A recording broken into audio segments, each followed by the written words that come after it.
How to download Google Docs app on your phone. Hello guys, welcome back to Take It Simple channel. In today's video, I'll show you how to download Google Docs. Let's get started. So to download your Google Docs on your phone, go to your Play Store app on your phone. And here, search Google Docs as shown here. Now you can see Install button at the right corner of Google Docs. Click on it.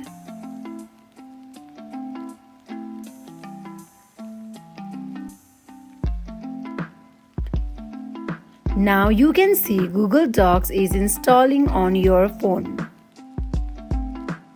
There you go, your Google Docs app has been successfully installed on your mobile device.